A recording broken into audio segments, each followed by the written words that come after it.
Boa tarde, sejam bem-vindos a esta casa. Saudamos então também os nossos irmãos que estão no outro plano, desencarnados, mas que estão aqui também. E vamos mais uma vez falar sobre um assunto que está em um dos números da Revista Espírita,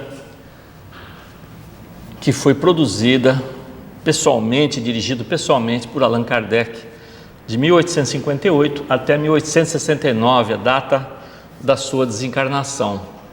Essa Revista Espírita, ela tem tudo aquilo, basicamente, que Kardec pesquisou quando ele fez o estudo desde os primeiros fenômenos espíritas, que começou com as mesas, depois as primeiras manifestações de escrita, tudo Kardec foi registrando, e dali está toda a sua base, todo o seu estudo, que depois foi transformado nas obras, o Livro dos Espíritos, o Evangelho segundo o Espiritismo, o Livro dos Médiuns, a Gênese, todas as suas produções com orientação da espiritualidade.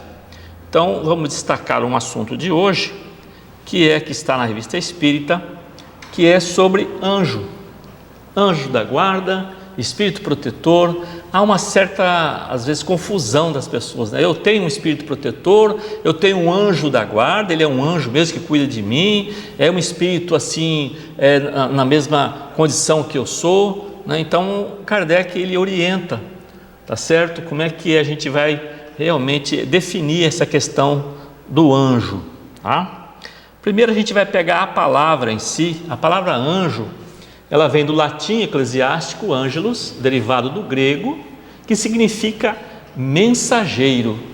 Então o termo anjo é mensageiro. Aí nós temos uma ilustração de um anjo vindo avisar, a Maria Santíssima, que ia nascer um filho, ia ser ali o Mestre Jesus. Então foi anunciado a Maria que viria Jesus através do seu ventre. Então ali sim nós temos a ideia de mensageiro, daquele que vem dar uma transmissão vindo de Deus à terra, pode-se dizer assim, não é? É interessante também observar por que os anjos têm asas, por que a representação de anjo tem asa, já que eles não precisam de asas para voar, Pelo que eu pude verificar nas leituras que eu fiz, na realidade é uma simbologia. A asa seria assim, como se fosse uma proteção, Quando alguém está sofrendo, que precisa de um amparo, aquelas asas como se fosse cobrir o seu protegido, abrandar aquele seu sofrimento através da sua proteção. Então a asa seria mais um símbolo, tá bem? Que existem as representações desde há muito tempo, não é? Nós vamos ver o que Kardec diz na Revista Espírita de 1862. Os anjos não são seres de criação privilegiada, isentos por um favor especial do trabalho imposto aos outros, mas de espíritos chegados à perfeição por seus esforços e por seus méritos. Para evitar qualquer equívoco, conviria reservar a qualificação de anjos para os espíritos puros e chamar os demais simplesmente de espíritos, bons ou maus. Então ele dá uma resumida, Kardec. Primeiro, é interessante que ele coloca que não existe uma criação privilegiada. Deus não fez os homens separados dos anjos, tipo assim, eles já são perfeitos, já foram criados perfeitos, e vocês, na humanidade, são simples, que não tem essa qualificação de purificação. Se a gente for, primeiro, nós temos que pensar o seguinte: se eu acredito num Deus, não esse Deus humanizado, mas um Deus que a gente não entende, mas sente a sua presença pela natureza, pelo todo o universo que foi criado, O próprio Kardec diz que todo efeito tem uma causa, e se essa causa é inteligente, se esse efeito é inteligente, essa causa também tem que ser inteligente, Então se nós pensarmos então que esse Deus é soberanamente bom, justo e misericordioso, Ele criou os seus filhos todos na mesma condição, e cada um vai se desenvolvendo, tá? E vai evoluindo, e vai chegar ao seu estado de purificação como criatura de Deus, não é? Filho de Deus. Ninguém vai chegar à perfeição de Deus, mas na sua perfeição própria, como criatura, como filho de Deus.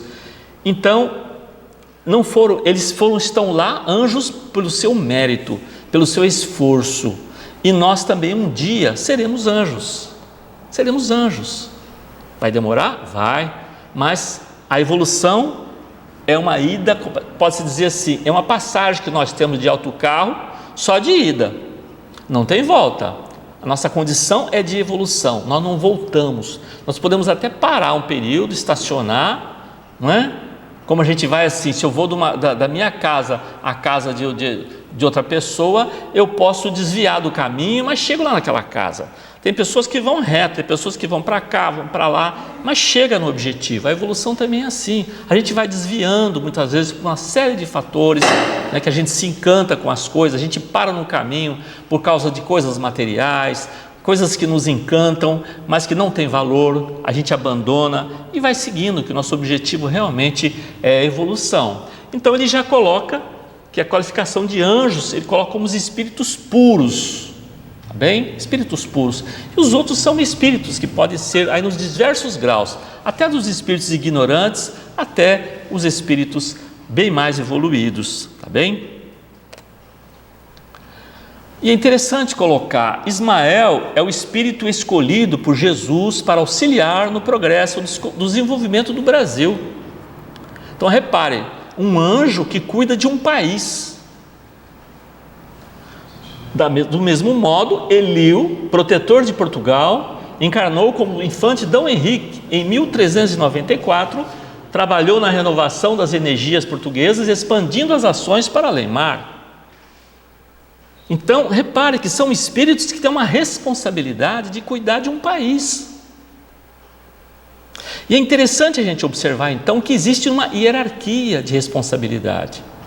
E eu procuro dar um exemplo bem simples. Vamos pensar aqui a cidade do Porto, tá? Que está num país que é Portugal. Portugal tem o seu primeiro-ministro e tem o presidente, eles que cuidam, né, de Portugal como um todo.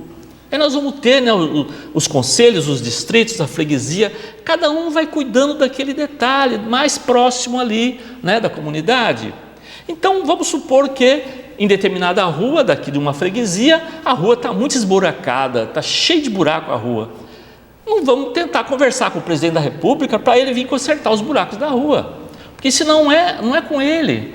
Ele está, um trabalho dele é muito mais para cima, para cuidar de um modo geral. Ali sim, com alguém responsável pela freguesia, a gente vai chegar. Os espíritos são a mesma coisa. Nós vamos ter espíritos que cuidam de país, nós temos espíritos que cuidam de sistema solar, tem espírito que cuida de galáxia, tá? E conjunto de galáxias. Então cada um vai num nível, né, superior, até descer espíritos que cuidam de cidades, espíritos que cuidam de famílias, espíritos que cuidam da gente pessoalmente, que é o nosso espírito protetor. Então repare que existe toda uma hierarquia, né, até chegar naquele nosso que a gente chama de anjo da guarda, que é o espírito que cuida da gente, não é? Então vamos ver como é que Kardec lida com isso. Cada espírito, de acordo com a sua ordem, espíritos puros e espíritos bons, tem cargo de acordo com a sua posição na escala evolutiva, que eu acabei de dizer, certo?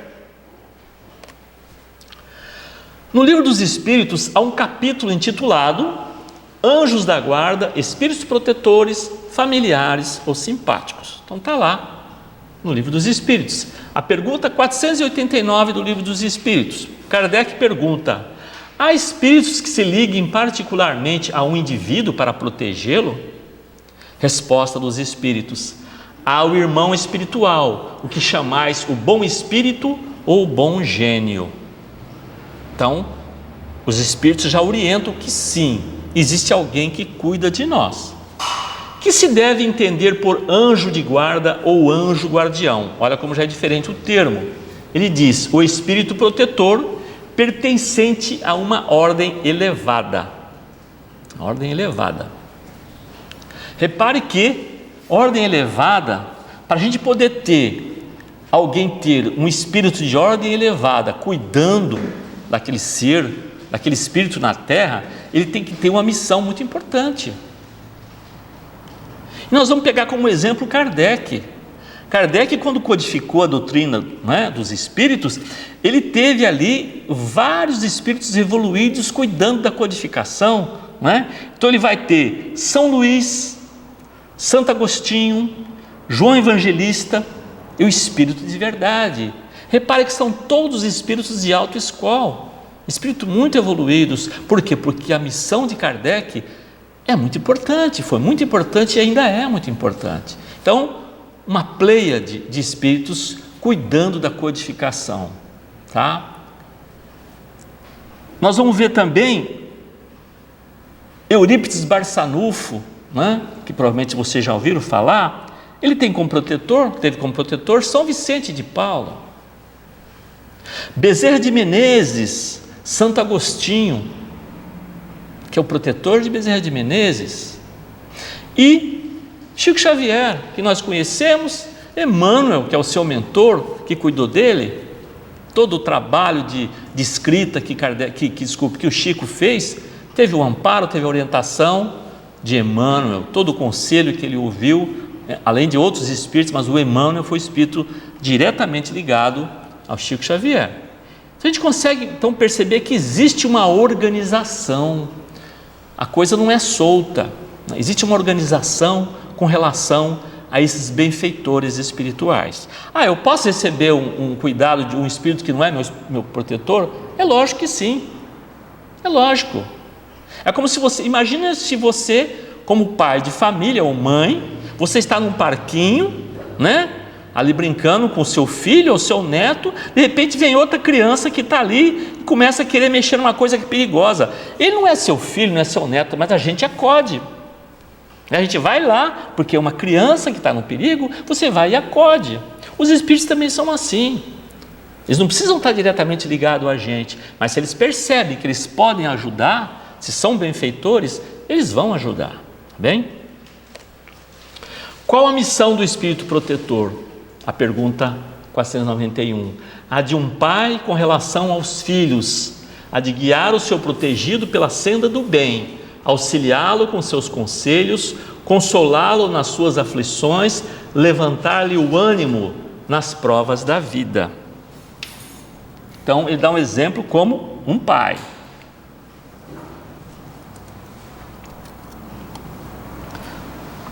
E esse espírito protetor, ele pode ser um amigo de família de muito tempo. Então, a nossa família é muito maior do que essa que nós temos aqui encarnado. Imagina quantos pais, quantas mães, quantos irmãos, quantos tios já tivemos nas diversas encarnações. Nossa família é muito maior. Mas pode ter um ente querido nosso que vai cuidar de você. Só que ele não interfere no que você vai fazer. Ele aconselha, orienta. A decisão é sempre nossa. Nós temos o livre-arbítrio. Mas ele nos orienta, nos auxilia, tá? E nos ampara. O espírito protetor se dedica ao indivíduo desde o seu nascimento? Será que esse espírito acompanha a gente desde o nascimento? Desde o nascimento até a morte, muitas vezes o acompanha na vida espírita, depois da morte, e mesmo através de muitas existências corpóreas, que mais não são do que fases curtíssimas da vida do espírito. Ele não só cuida da gente durante a vida, mas o espírito protetor, ele orienta a nossa encarnação, auxilia na nossa encarnação, tá? Quando nós temos condição de fazê-lo. Porque muitos espíritos não conseguem planejar a sua encarnação. Espíritos muito ignorantes, eles precisam ser amparados pelos benfeitores espirituais, e ele tem muitas vezes uma encarnação compulsória, porque ele não sabe discernir o que é bom para ele ainda, ele não tem condições de fazer isso, pela sua ignorância, pela sua condição infeliz, pelo seu sofrimento, ele não consegue discernir. Então os espíritos benfeitores vão arrumar uma encarnação para ele, mas sabendo que aquilo vai fazer bem para ele. Aqueles espíritos que já têm condição de programar a sua encarnação, posso dizer assim no modo geral, ele vai ter ao seu lado o espírito protetor que vai auxiliá-lo nisso. Acompanha durante a vida encarnada, na hora do desencarne ele ampara e segue depois ainda, né, na sua vida espiritual. Então repare como é o espírito protetor. Poderá dar-se que o espírito protetor abandone o seu protegido por se lhe mostrar este rebelde aos conselhos? Será que o espírito protetor nos abandona se a gente ficar muito rebelde? A resposta dos espíritos: afasta-se quando vê que os seus conselhos são inúteis e que mais forte é no seu protegido a decisão de submeter-se à influência dos espíritos inferiores, mas não o abandona completamente e sempre se faz ouvir. É então o homem quem tapa os ouvidos, o protetor volta desde que este o chame. Eu vou dar outro exemplo aqui que a gente tem com criança. Vamos supor que você tenha um dia, acabou a energia elétrica na sua casa e você acendeu uma vela, né? Aí você tem um filho pequeno, um neto que quer botar o dedo na chama. Aí você avisa: olha, vai queimar o seu dedo, vai doer. Uma hora ele, por curiosidade, ele vai botar o dedo lá, vai queimar, vai chorar, né? Mas foi a maneira que ele viu. Agora nós vamos colocar isso aí para o lado espiritual. Às vezes, apesar dos conselhos que os espíritos protetores nos dão, ou o nosso anjo de guarda, né, o espírito protetor diretamente a nós, a gente toma um caminho equivocado. Por mais que ele aconselha, o que vai acontecer? Nós vamos bater a cabeça lá na frente, vai sofrer, não é? Vai ter que retomar o caminho. Não é que ele abandonou, a gente que abandona o espírito, a gente que abandona, não quer seguir as orientações que ele dá. Mas como ele disse, ele não nos abandona, ele fica distante e deixa a gente por um período para ver como é que é. Mas como ele disse, o protetor volta desde que o chame. Então no momento que a gente está, momento de indecisão, num momento difícil, numa agonia, num sofrimento, fazer uma prece, né, sincera, pedir a esse espírito protetor, né, que dê lucidez.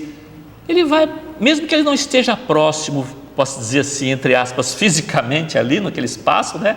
Ele pode estar distante, mas mentalmente ele está ligado. Não importa onde ele esteja, vai estar ligado mentalmente. A gente vai pedir e ele vai dar o seu conselho, a sua orientação. Bem? Anjo das crianças. É interessante, eu destaquei esse trecho aí, que está na Revista Espírita de 1860, que é desse espírito chamado Micael. Olha que interessante. Meu nome é Micael, sou um dos espíritos prepostos à guarda das crianças. Que doce missão e que felicidade proporciona à alma. O trecho é muito longo, tá? Então eu destaquei uns trechos apenas, né? Que desviamos a criança travessa do precipício para onde corre, que dela desviamos os animais nocivos e afastamos o fogo. Então esse espírito, ele diz o seguinte: mas será que as crianças não têm mãe? Tem, mas a mãe não pode ficar o tempo inteiro cuidando do filho. A mãe tem outros afazeres na casa, ela vai cuidar de outras coisas, tem mais de um filho. Então esse espírito protetor, ele fica ali amparando. E a gente até diz o seguinte: parece que criança tem mais de um anjo da guarda, que ele escapa de muitos perigos. E exatamente que tem sim, né? Então ele diz: completamente devotadas a elas, Deus, o bom e soberano Senhor, concedeu-me ser ainda guarda das crianças. O que esse espírito comenta? Foi uma mulher que casou e a pessoa que ela casou, o marido já tinha filhos, ela não teve filhos com ele, então teve que cuidar dos filhos dele, como se fosse dela, tá? Então ela amparou aquelas crianças e fez muito bem isso. E depois ela diz, né? Deus, né, concedeu-me ser ainda guarda das crianças. Ela virou, pode-se dizer, um espírito protetor de muitas crianças. A Deus, vou à cabeceira dos meus pequenos protegidos, a hora do sono é minha hora, e é preciso que visite todos esses olhinhos fechados, ficai sabendo que o bom anjo que vela por elas não é uma alegoria, mas uma verdade. Então, isso aí foi um espírito que disse: eu sou uma protetora de crianças, não de uma, mas de várias. E tem vários que cuidam de crianças, que é muito importante. Você imagina se uma daquelas crianças, todas são importantes, mas vamos supor que tem um espírito que encarnou com uma missão grandiosa. Ele tem que ser amparado desde criancinha, não é? Porque ele tem uma missão muito importante, tá bem? E aqui um trecho da obra Entre a Terra e o Céu, tá bem? Psicografado por Chico Xavier e do espírito André Luiz. Clarencio diz o seguinte: anjo de guarda, desde as concepções religiosas mais antigas, é uma expressão que define o espírito celeste que vigia a criatura em nome de Deus, ou pessoa que se devota infinitamente a outra, ajudando-a e defendendo-a. Em qualquer região convivem conosco os espíritos familiares de nossa vida e de nossa luta. Dos seres mais embrutecidos aos mais sublimados, temos a corrente de amor, cujos elos podemos simbolizar nas almas que se querem ou que se afinam umas com as outras, dentro da infinita gradação do progresso. Em qualquer condição espiritual, nós vamos ter um espírito protetor. Sempre vai ter. Por mais embrutecido que seja um espírito, por mais terrível que ele seja, ele vai ter um amparo e vai ter uma maneira dele poder sair.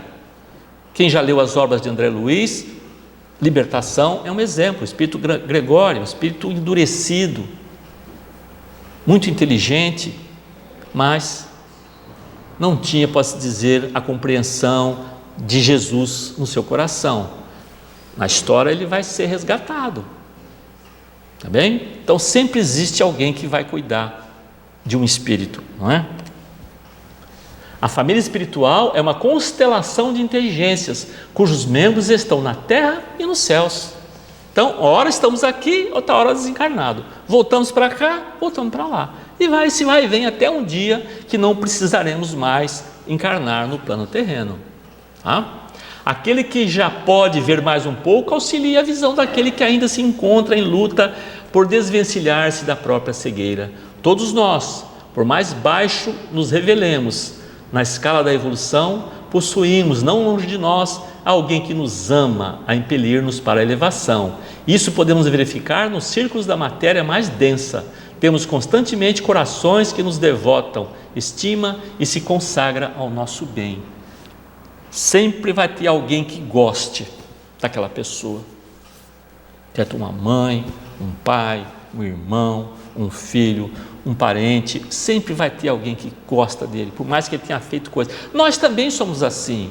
Nós temos na nossa família, às vezes, atitude de nossos filhos ou irmãos ou tios que a gente até não aprova, mas não vamos deixar de gostar deles. A gente vai entender, né? Então, se meu filho apronta, toma um caminho equivocado, né? Eu posso ficar triste, mas não posso falar que eu vou deixar de gostar dele porque ele tomou um caminho equivocado, né? Então sempre a gente vai gostar, porque é o nosso filho, a nossa filha, o nosso irmão, o nosso pai, não é? Pergunta 500, Kardec: momentos haverá em que o espírito deixa de precisar de então por diante do seu protetor? Será que um dia nós não precisamos mais do espírito? Olha, eu não preciso mais do espírito protetor, já sei ficar sozinho.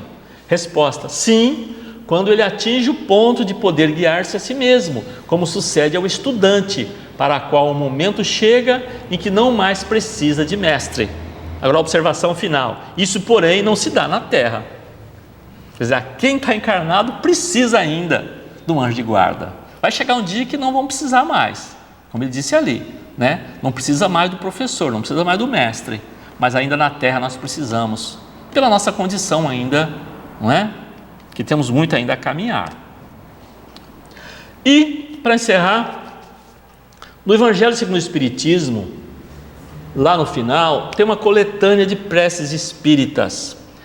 E às vezes as pessoas perguntam: mas será que essas preces que são colocadas lá no Evangelho é uma receita, né? Receita para cada uma, para cada coisa eu tenho uma oração que eu faça? Não é nada disso, né? O próprio Kardec diz que esse capítulo é uma variedade de instruções que são dadas pelos Espíritos. Porque tem pessoa também que não sabe orar. Como é que eu vou orar? Como é que eu faço para fazer uma oração? Será que eu preciso falar bonito? Será que tem um número de palavras? Será que tem determinadas palavras que dão mais efeito que outras? Tá? Então olha o que vem no preâmbulo do Coletânea. Os Espíritos sempre disseram: a forma não é nada, o pensamento é tudo. É tão importante isso, né, que está escrito aqui, né, na mesa aqui embaixo. O pensamento é tudo. Está ali, ó, né? O pensamento é tudo. Orai, cada um segundo as vossas convicções e o modo que mais vos toca. Um bom pensamento vale mais que numerosas palavras estranhas ao coração. Não importa o número de palavras, a prece tem que ser sincera. Quem já leu a obra Nosso Lar, que é a primeira dessa série aí, né, de André Luiz, psicografado por Chico Xavier, o espírito André Luiz, né, ele ficou numa zona de sofrimento por muito tempo, mas não era uma pessoa chegada a orações, não é, sinceras, que tem diferença, tem aquela conveniência, né? Ou eu vou no centro espírita, tomo um passe, né? Ou eu vou numa igreja católica, vou lá, assisto o sermão do padre, tomo a hóstia e vou embora. Não tenho muito compromisso, já fiz minha obrigação, já fui lá. Ou eu vou num templo evangélico, vou lá, ouço o pastor, fiz a minha obrigação e vou embora. Não, isso aí não significa nada. Se aquilo que foi dito pelo pastor, pelo padre, no centro espírita, se aquilo foi dito não nos toca, a gente não conseguiu ouvir aquilo, pensar, refletir e modificar nossos comportamentos que são equivocados para o melhor, não está funcionando. Não adianta a religião que você vai ter. Aliás, nem precisa ter religião. É importante, sim, o seu comportamento no seu dia a dia, como que você é na sua casa, com seus familiares, no seu trabalho. Você toma atitude religiosa, tá certo? Então repare que tem que ser sincero. Então, voltando, desculpe, quando o André Luiz estava naquela zona de sofrimento, blasfemou, xingou, por que eu estou aqui nessa condição? Chegou um dia que ele orou com fervor, com sinceridade, pediu com muita força: eu quero sair daqui, eu preciso sair daqui, meu Deus. Aquilo saiu do coração. A hora que ele vibrou com sinceridade, aquilo faz uma luz, e ele foi visto. Ele é visto, ele é sentido aqueles espíritos que estão ali, socorristas, que viram, né, o André Luiz, foram lá e resgataram ele. Mas precisou partir dele. A oração foi dele, pessoal, não é? Então, essa que é a questão que Kardec está colocando, que os espíritos nos orientam. Tem que ser feito com pensamento, tá? E coisas do coração, exatamente.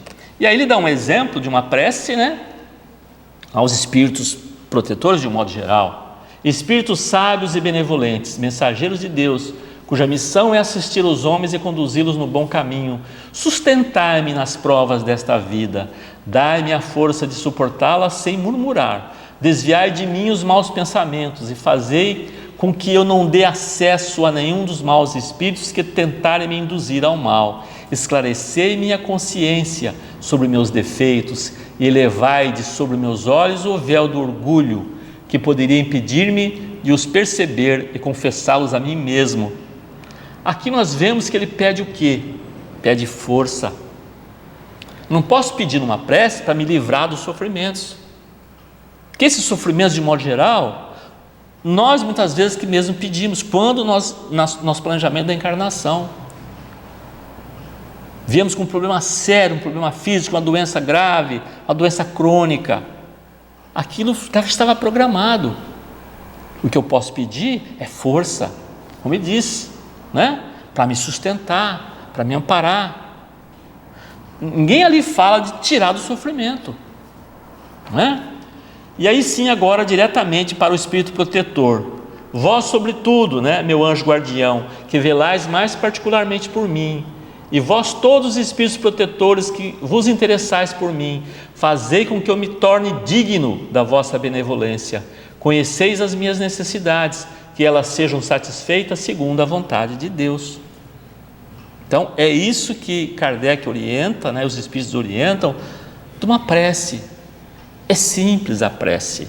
Muitas vezes ela não precisa ser dita em voz alta, não é? Às vezes quando a gente vai, eu vou dar um exemplo também simples.